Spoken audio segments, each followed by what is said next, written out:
And now the news in detail. Prime Minister Narendra Modi launched infrastructure projects worth over 17,300 crore rupees in Tamil Nadu today.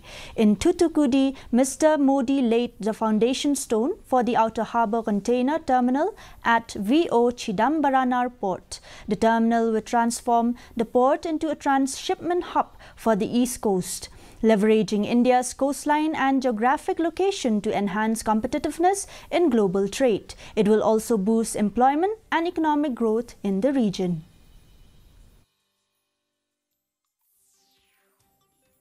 Tamil Nadu के विकास की विरोधी राज्य सरकार से ऐसे विकास विरोधी राजनीतिक दल से आप सबको सतर्क रहने की जरूरत है।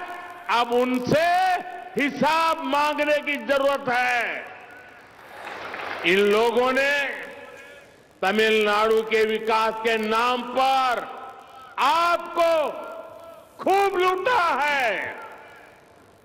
इतना ही नहीं, आपके बच्चों के भविष्य को उन्होंने गहरे गड्ढे में डाल दिया है। और अब मैं आपको गारंटी देता हूं, मैं आपके बच्चों के भविष्य को बर्बाद नहीं होने दूंगा।